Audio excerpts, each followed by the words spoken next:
Thank you, Paul, and thanks to the Daugherty family. This coming November 22nd, 2013, November 22nd, 2013, marks the 50th anniversary of the assassination of John F. Kennedy. And on that day, 50 years ago, Roy Kramer was a teacher at East Lansing High School. He was also the 9th grade boys basketball coach that day, 50 years ago, November 22nd. One of the players on his team that day, 50 years ago, was me. And I don't know whether or not Roy remembers that or not. My wife said, "You're going to remind him," and I said, no, because most of us of our generation, our 9/11 was November 22nd, 1963.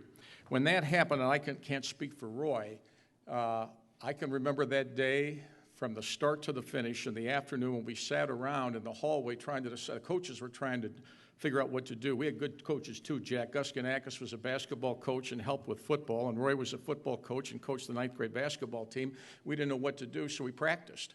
And we didn't know what else to do. The coaches looked at each other, and we practiced on that day. And even though I don't see Roy very often, I always think about him because when November 22nd comes around, that's the anniversary of the assassination of President Kennedy. And I knew shortly thereafter that Roy was going to be a better football coach than he was a basketball coach, because in that time frame, he failed to recognize that my potential as a superstar was unlimited.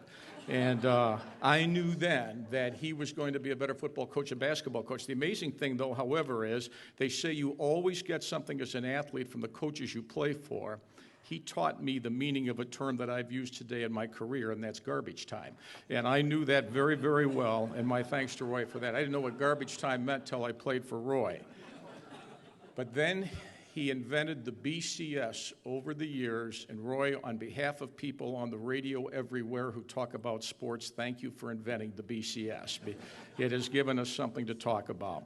He's a dear guy, and it's great to have him here tonight. And to introduce him, he's another terrific coach at Central Michigan University. Man, they had a 1-2 punch up there, Dave. I mean, those guys, between Herb Daugherty and Roy Kramer, Central Michigan University football got it launched to where they are today. Most people know Herb Daugherty and the background he has had. He is here tonight to introduce the winner of the Duffy Daugherty Award. Please welcome Herb Daugherty.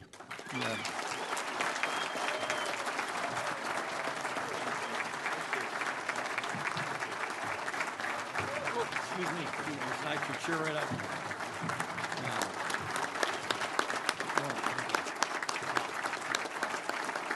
Thank you. Sit down. Well, first of all, it's an honor for me to be asked to introduce this year's recipient of the Duffy Daugherty Award. Where does one begin? Roy Kramer, husband, parent, family man, teacher, coach, administrator, visionary, leader, mentor, motivator, all of the above.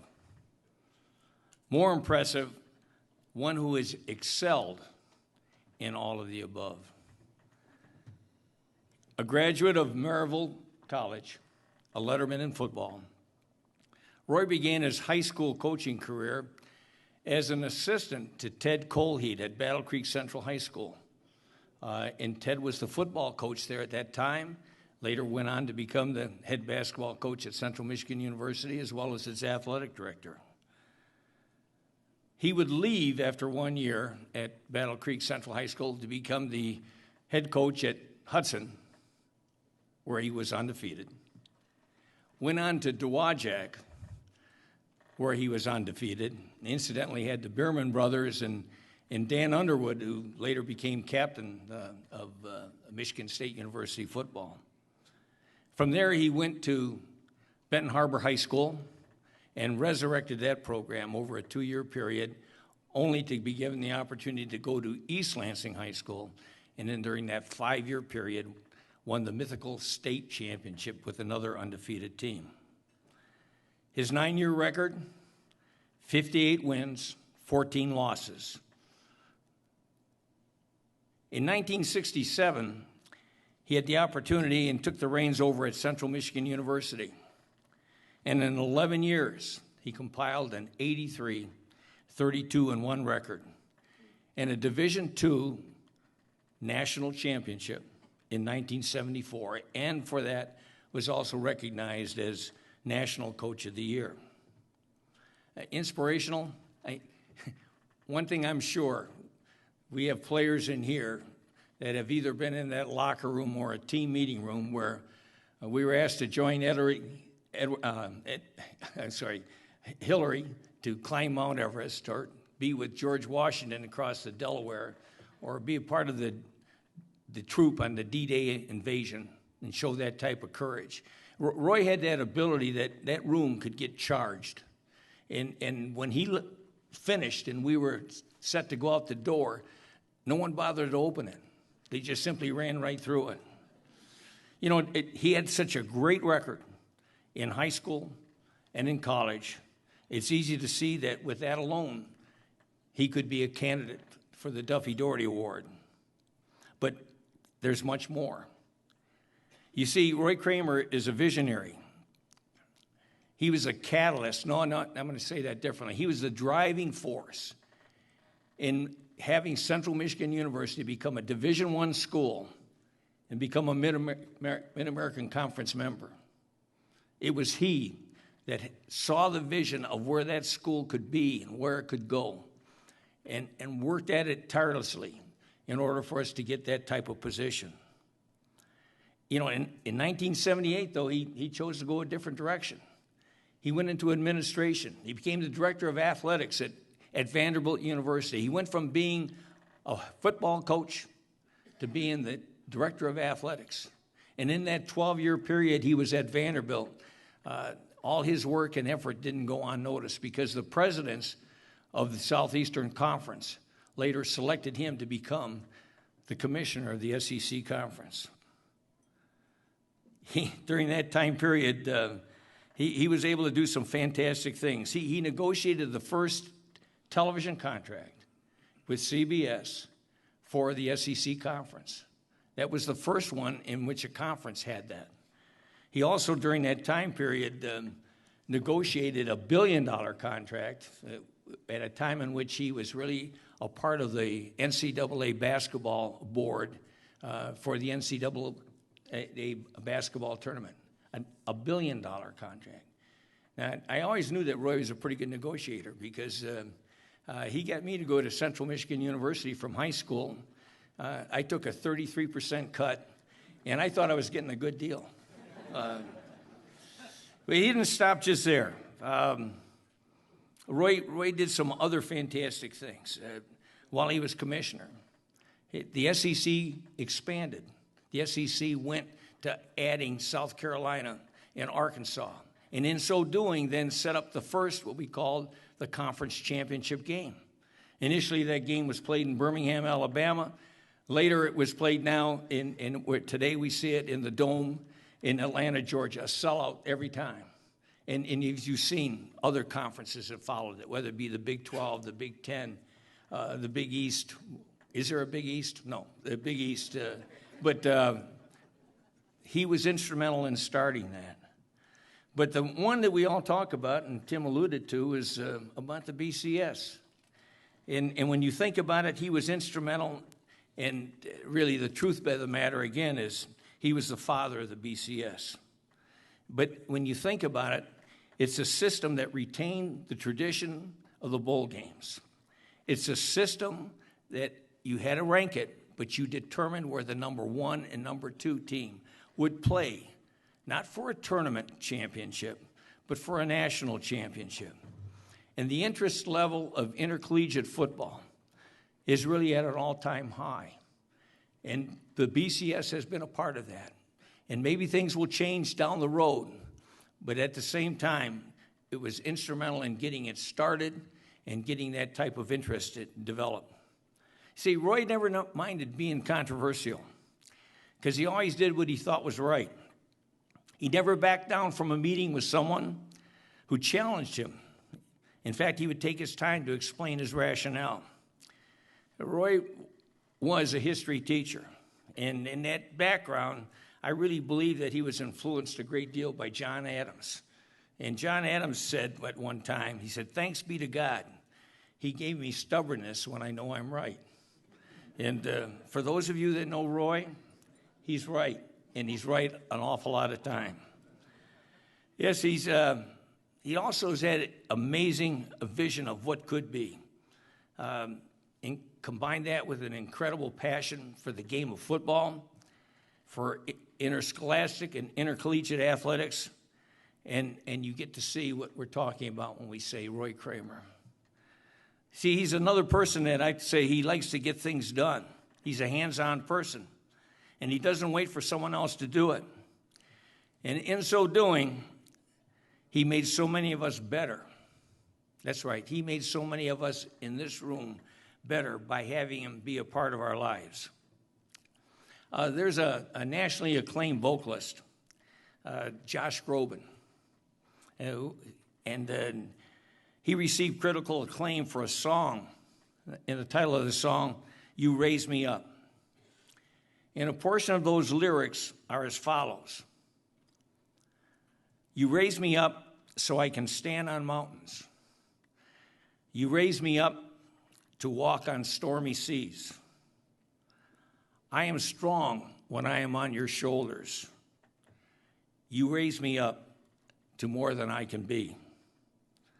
Roy, I know I speak for many in this room and countless of others whose lives you've touched. From Hudson to Dowagiac, Benton Harbor to East Lansing, Mount Pleasant to Vanderbilt to the SEC conference, you raised us up. If you got the impression that I have love for this man, then I did it right. Ladies and gentlemen, the winner of the Duffy Daugherty Award, Roy Kramer.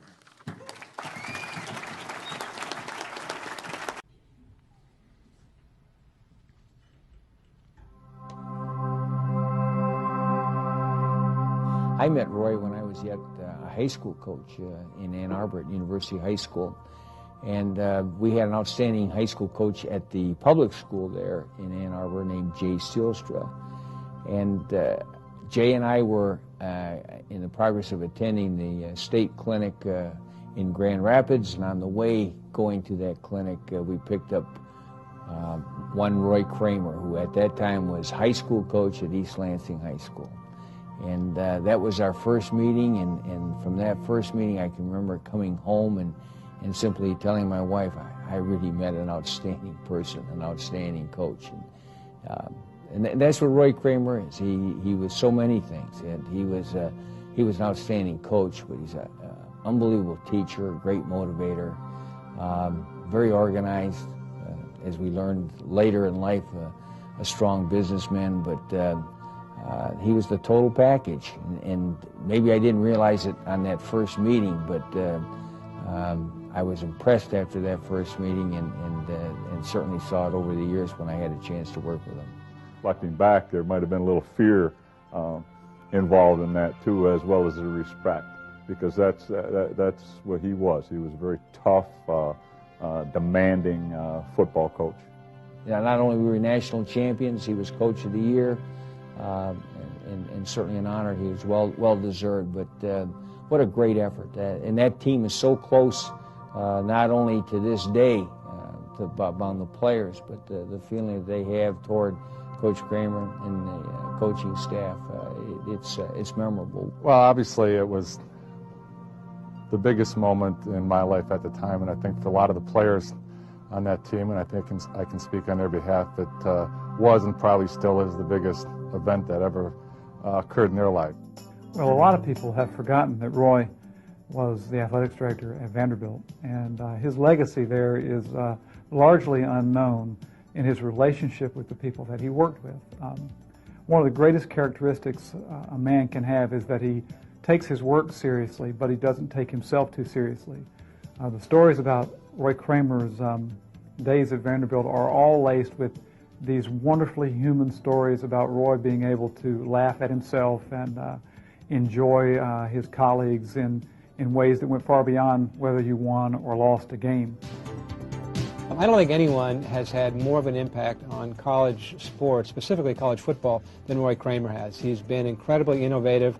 You could almost make the case that what Pete Rozelle was to NFL football, in some ways, Roy Kramer has been to college football. He's been innovative. He's taken the sport and the television rights to new levels. If you wrote a job description for what a commissioner you would want in a commissioner, you just write Roy Kramer. I mean, he's the ultimate.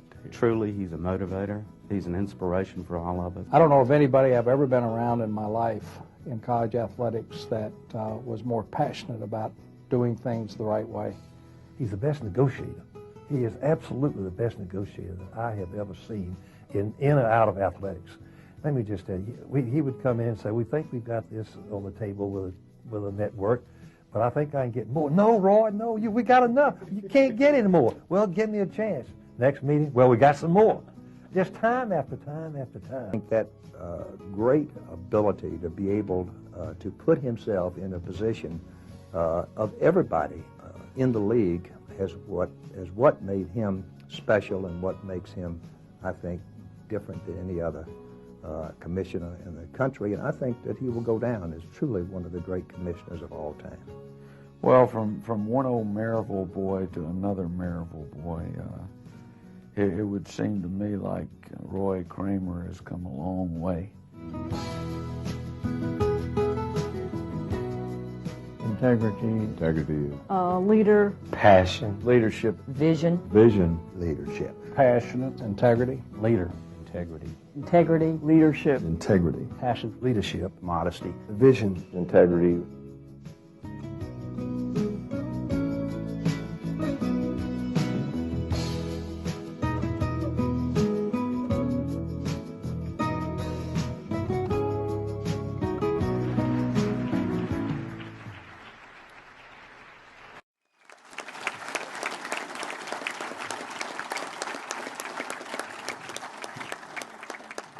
I don't know how you got all those people to say all those things, because they never said it when I was working with them.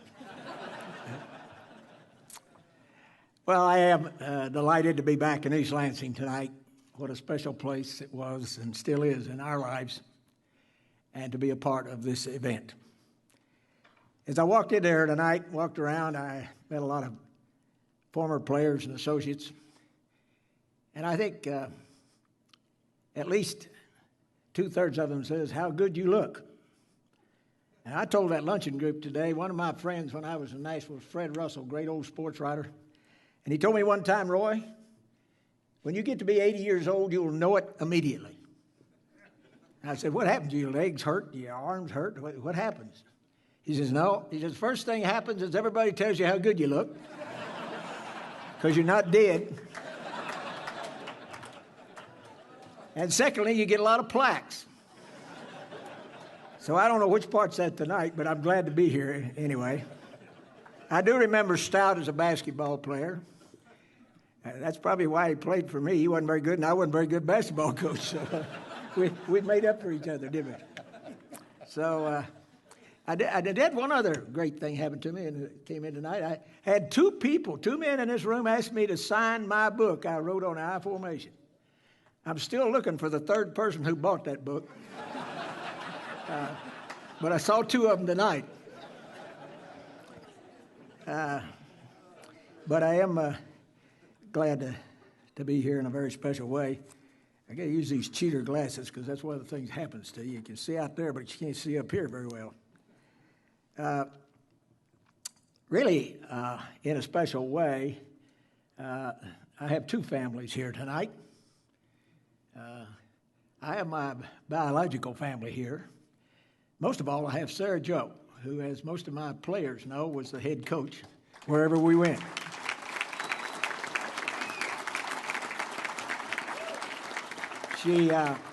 She always sided with the players. She never sided with me. Whatever happened, I want you to know she was your ally. And she usually won, which saved some of you.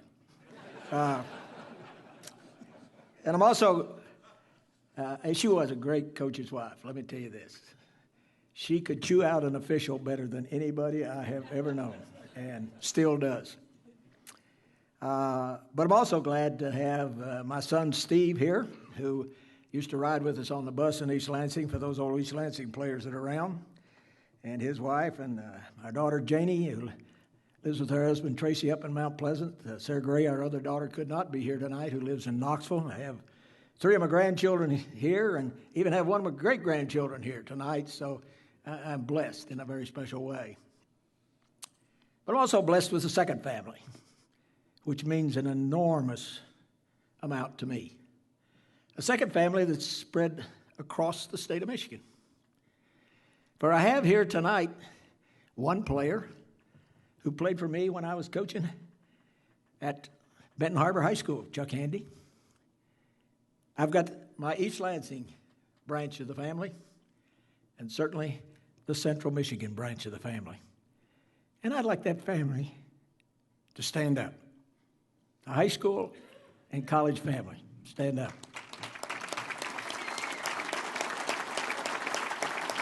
You know, thank you. The other thing I realized tonight was I was a hell of a better coach than I thought I was. Because if we won with some of you guys, we must have been pretty good coaches. No, in all seriousness, they're the reason as to why I am where I am. And I owe an enormous debt of gratitude to what you were to my life, and the fact that you walked across my stage and were a part of my existence here on earth. I was also glad to see Gene Gillen win a football. That's the longest he held a football without fumbling, I think, since I know. So I'm glad for that, Gene. But also I'm delighted to be here tonight because of what the name on this award is, Duffy Daugherty. Duffy was very special to me as a young coach in high school. And what a great tradition he gave to this university and still does today, long after he's passed from the scene. He had a special place in his heart for high school coaches, and so do I. I know of no greater commitment in life than as a high school coach. To see Al Fracassa here, who probably is going to be coaching 10 or 20 years after I died. Jeff Smith, John Harrington, Jack Sugars. High school coaches are very special. They can't go out and recruit. If you don't have a center, you got to take somebody and make them a center. You don't go out and recruit them. You're a victim, really, of how the Genes were running about 16 or 17 years ago. So I extend a true word of congratulations to you, and certainly to Connie Brewer for what an outstanding high school career you've had, and what a great acceptance you made on behalf of what it means to be a high school football player. But Duffy was more than that. Duffy loved to tell a story. He loved to tell a joke. Now, some of them weren't very good. But let me tell you something that made them good.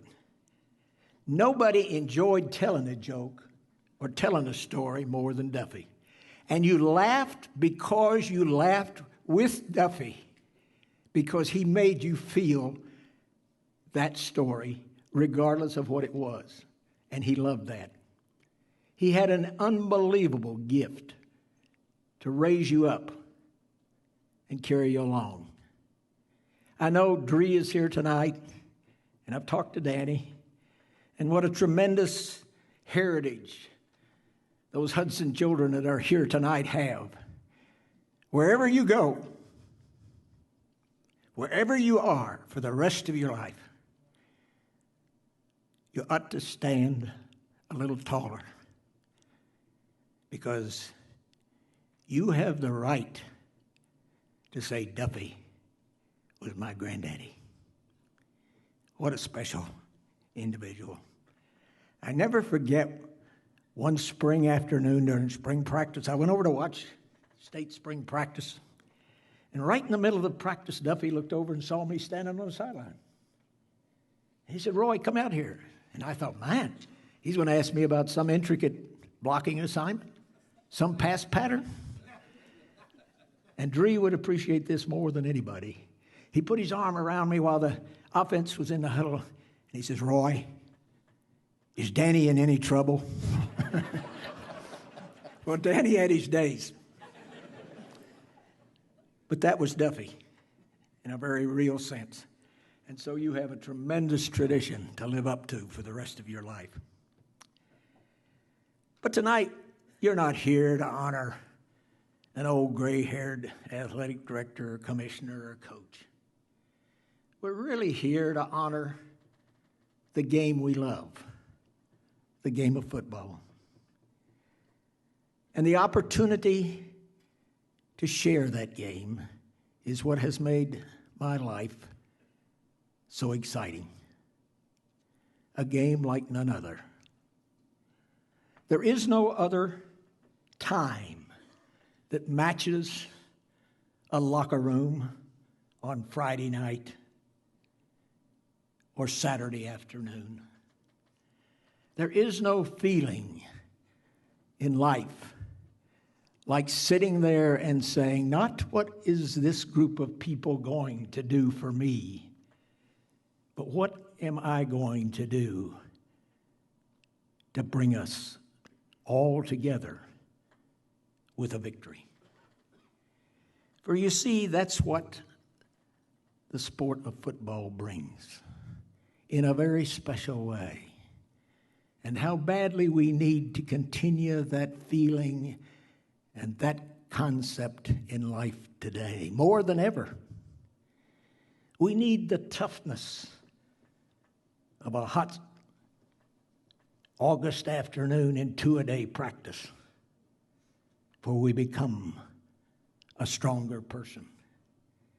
We need the courage to take a risk, knowing that even though we're in front of a huge audience, we might drop a pass or miss a tackle. But we've got the courage to try it in the first place. And most of all, we have an understanding of what commitment to excellence is all about.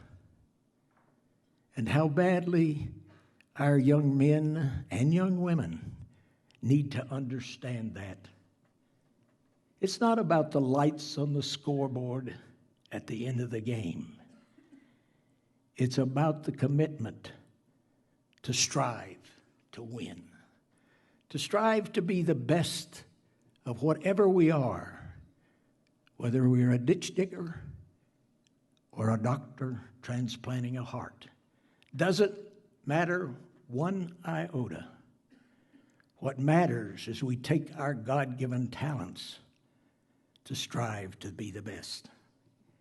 And after all, that's what this game represents. And that's what you who have sponsored this event are carrying on. The ability to help people understand what this game can bring to life and how that life can affect you for the rest of your days. I congratulate you for carrying this heritage of Duffy forward, because no one ever loved to win more than Duffy. And none of us who have played the game will ever not understand that commitment, that excitement that comes as we come through the tunnel and lifts us above what we think we can ever be and challenges us in life.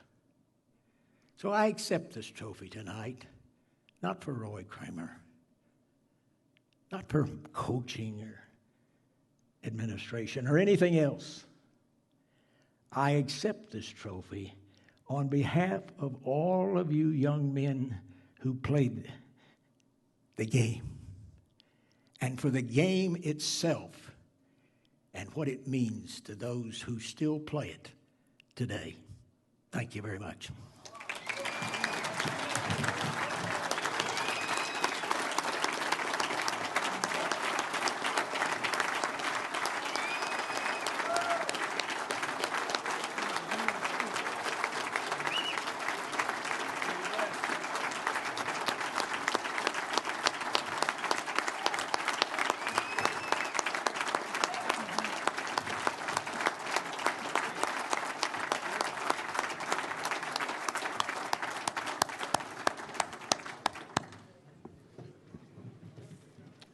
Thank you, Coach.